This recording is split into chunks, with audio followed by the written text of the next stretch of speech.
நாமக்கல் நாடாளுமன்ற அதிமுக வேட்பாளர் தமிழ்மணி பரமத்தி வேலூர் இல்லை, வேறு மாவட்டத்தை சார்ந்தவர் என கொங்கு நாடு தேசிய கட்சியின் பொதுச் செயலாளர் ஈஸ்வரன் தெரிவித்துள்ளார். நாமக்கல் மாவட்டம் பரமத்தி வேலூரில் நாமக்கல் நாடாளுமன்ற திமுக தேர்தல் அலுவலகத்தை வனத்துறை அமைச்சர் மதிவேந்தன் திறந்து வைத்தார். அப்போது பேசிய கொங்கு நாடு தேசிய கட்சியின் பொதுச் செயலாளர் ஈஸ்வரன், நாமக்கல் நாடாளுமன்ற அதிமுக வேட்பாளர் தமிழ்மணி பரமத்தி வேலூர் மாவட்டத்தை சார்ந்தவர் இல்லை என கடுமையாக சாடினார். அவருக்கு குடும்பம் வீடெல்லாம் அங்கதான். ஜெயிச்சா கோயம்புத்தூருக்கு போயிடுவார். அங்கதான் சொந்த வீடெல்லாம். இங்க சும்மா பேருக்கு தேர்தலுக்கு வேண்டி தொழிலுக்கு வேண்டி வாடகைக்கு ஒரு மேல் போர்ஷன் எடுத்து இருக்கிறார். பெரிய கோடீஸ்வரன். சொந்த வீடெல்லாம் கோயம்புத்தூர்ல, குடும்பம் எல்லாம் அங்கதான் இருக்காங்க. ஆனா இந்த ஊர்க்காரர் அவர் அல்ல, அதை நான் பதிவு இருக்கிறார். ஆனால் அவரு அபிடவிட்லயே கோயம்புத்தூர் அட்ரஸ் போட்டிருக்கார். அவர் நாமினேஷன் ஃபைல் பண்ண அபிடவிட் இருக்குல்ல, தேர்தல் கமிஷன்ல நாமினேஷன் ஃபைல் பண்ண, ஏன்னா நாமினேஷன் ஃபைல் பண்ண அந்த அபிடவிட்லயே கோயம்புத்தூர் அட்ரஸ் தான் போட்டிருக்காரு. காப்பி இருக்கு. அதான் ராமநாதபுரம், கோயம்புத்தூர்ல நஞ்சுண்டாபுரத்துல ராமநாதபுரம் ஏரியா, அங்கதான் வீடு இருக்கு.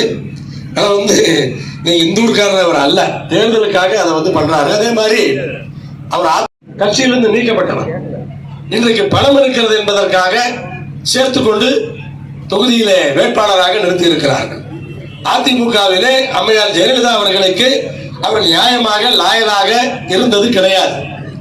அப்படிப்பட்ட ஒருவரைத்தான் பணக்காரர் என்பதற்காக அதிமுக இங்கே நிறுத்தி இருக்கிறார்கள். அதனால அவர் இந்த ஊர்க்காரர் கிடையாது. அவரே விவாதத்தில் ஒப்புக்கொண்டார்.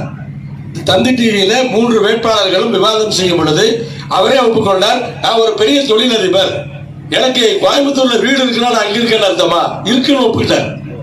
அங்கதான் இருக்கு. நான் பெரிய பணக்காரன், எனக்கு எங்க வேணாலும் வீடு இருக்கும், 4-5 இடத்துல கூட வீடு இருக்குன்றார்.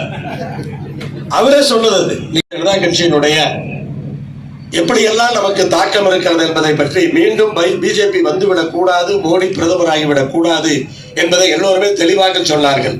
நான் உச்சகட்டமாக ஒரே ஒரு விஷயத்தை சொல்லிக் கொள்கிறேன். இந்த முறை மோடி பிரதமராகிவிட்டால் இனிமேல் நமக்கு இந்த வேலையெல்லாம் கிடையாது, தேர்தலே இருக்காது. அப்ப பிரச்சாரத்துக்கு எங்க வெளியே இருக்கு? ஆங்கிலேயர் காலத்துல அடிமைகளாக இருந்தது போல அடிமைகளாகி போவோம். இந்த தலைமுறை அடிமை என்றால் என்னவென்று தெரியாது.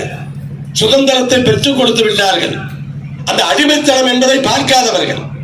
அப்படிப்பட்ட பார்க்காதவர்களுக்கு மோடி அவர்கள் அடிமைத்தனம் என்னவென்று சொல்லி விடுவார். அதுலதான் ரொம்ப ஜாக்கிரதையா இருக்கணும். அதே போல அமைச்சர் அவர்கள், நம்முடைய முதலமைச்சர் சொன்னார், அவர்கள் மோடியைத்தான் ஆதரிப்பார் என்று சொன்னார். அமைச்சர் சொன்னார், அது உண்மை. ஆனால் நேற்று மாலை நடந்த அந்த விவாதத்திலே பிஜேபியினுடைய வேட்பாளர் KP ராமலிங்கம் சொன்னார், அதிமுகவுடைய தமிழ்மணி ஜெயிச்சால் மோடியைத்தான் ஆதரிப்பார் என்று. அவரே சொல்லியிருக்கார். அவங்க உள்ள இருக்கிற கள்ள உறவை வெளிப்படுத்திட்டார். அவரே சொல்லியிருக்கார், நம்ம சொல்றது இல்லை. அவரே